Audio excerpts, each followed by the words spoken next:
গদি মিডিয়া, এটা গদি মিডিয়া বললে হবে না, এরা তো না দালাল নয়, জঙ্গি। এরা তো সমাজ বিরোধী, এরা তো সমাজ বিরোধী মিডিয়া।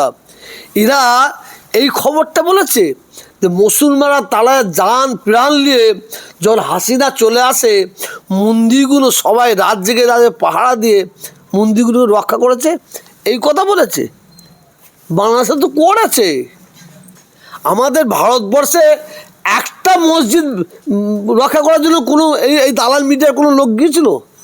হ্যাঁ, আজকে ওখানে একদম বাপরে মায়ের চেয়ে মাসির দোষ বেশি, মায়ের চেয়ে মাসির দোষ বেশি। ওই মিডিয়ার ওই যে পাঁচাটা মিডিয়া, হ্যাঁ আমি নাম বলবো না, ওই পাঁচাটা মিডিয়া সব জানে। ওই পাঁচাটা মিডিয়াদের যখন কোনো সাংবাদিক, কোনো রিপোর্টার আপনার গ্রামে ঢুকবে, আপনারা তার পাশে পাশে ঘুরবেন, কারণ ওরা ব্যাগে করে গরুর মাংস নিয়ে আসতে পারে। ওরা গরুর মাংস নিয়ে এসে হিন্দুদের মন্দিরে ফেলে দেবে, নুকিয়ে দিয়ে মুসলমানদের ঘাড়ে চাপাবে। আবার সোরের মাংস নিয়ে এসে মুসলমানদের মসজিদে ফেলে দিয়ে ওরা হিন্দুদের দোষ দিয়ে দাঙ্গা লাগাতে পারে। অতএব ওই মিডিয়া, ওই চ্যানেলের যত রিপোর্টার বাংলার যেখানে ঘুরবে তাদের পিছু ছাড়বে হবে না, কারণ ওরা এই ধরনের ঘটনা ঘটাতে পারে। এমন হচ্ছে, কত লজ্জার কথা, কত লজ্জার কথা। বাংলাদেশে একদল ধর্মগুরু বলছে বাংলাদেশে মুসলমানদের সংখ্যালঘুদের প্রতি অত্যাচার করছে, জুলুম করছে, অমুক করছে, হ্যাঁ মন্দির ভেঙে দিচ্ছে। আবার একদল হিন্দু বলছে এটা ফেক খবর, আপনারা এসে দেখে যান, আপনারা এসে দেখে যান। একটা মহিলা তার মন্দিরের সামনে কিছু হাঁড়ি কলসি ভেঙে দিয়ে ফেলে দিয়ে বাবারে মারে করে চেঁচাচ্ছে, মুসলমান আমাদের মেরে ফেললো, কেটে ফেললো। তারপর খবর নিয়ে দেখা যায় ওই আশপাশে কোনো মুসলমান নেই। এইটা এই গদি মিডিয়া, এটা গদি মিডিয়া বললে হবে না, এরা তো না দালাল নয়, জঙ্গি। এরা তো সমাজ বিরোধী, এরা তো সমাজ বিরোধী মিডিয়া। এরা এই খবরটা বলেছে যে মুসলমানরা তারা যান প্রাণ নিয়ে যখন হাসিনা চলে আসে, মন্দিরগুলো সবাই রাত জেগে রাতে পাহারা দিয়ে মন্দিরগুলো রক্ষা করেছে, এই কথা বলেছে।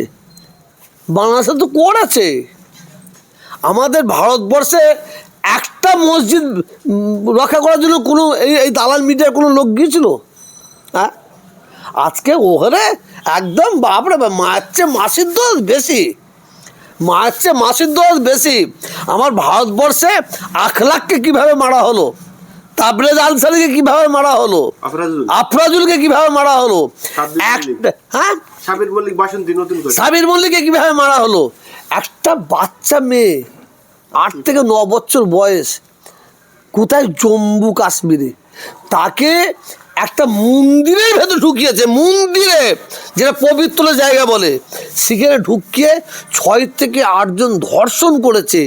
এত ধর্ষণ করে দিয়েছে, মরছে না, কি করেছে, তার পিচ্ছাবের রাস্তায় রড ভরে দিয়ে তাকে মারা হয়েছে। গদি মিডিয়া, গদি মিডিয়ারা কোথায় ছিল? হ্যাঁ, মায়ের চেয়ে মাসির দোষ বেশি। গোরক্ষার নাম করে লরি লরি করে গরু যাচ্ছে, দাঁড় করিয়ে সেই গরুর ড্রাইভারকে খালাসিকে গাছে বেঁধে মেরে দেওয়া হচ্ছে। ওরা গোরক্ষক নাই, গোরক্ষার নাম করে গরুগুলোকে নাবিয়ে ওরা আবার সাইড দিয়ে গলিতে বিক্রি করছে। ওরা গরু চোর, গোরক্ষক নয়, গরু চোর ওরা। আর এদের জন্য এই দালাল মিডিয়া, এই সাম্প্রদায়িক মিডিয়া, পাঁচাটা মিডিয়া কিছু বলে। তবে আমি বলবো, শুধু এইটাই বলবো, আমার বলে ক্ষান্ত নয়, যেখানেই সংখ্যালঘু থাকবে, যেখানেই তাদের নিরাপত্তা সেই সরকারকে দিতে হবে।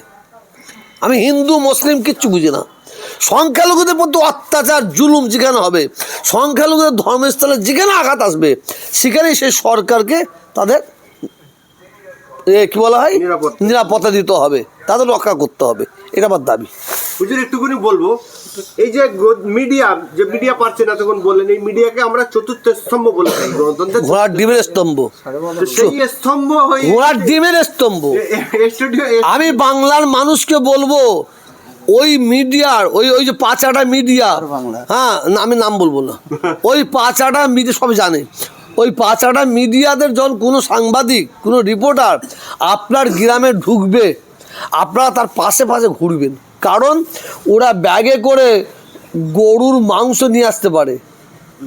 ওরা গরুর মাংস নিয়ে এসে হিন্দুদের মন্দিরে ফেলে দেবে নুকিয়ে, দিয়ে মুসলমানদের ঘাড়ে চাপাবে।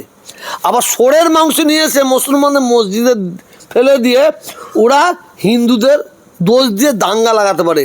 অতএব ওই মিডিয়া, ওই চ্যানেলের যত রিপোর্টার বাংলার যেখানে ঘুরবে তাদের পিছু ছাড়বে হবে না, কারণ ওরা এই ধরনের ঘটনা ঘটাতে পারে।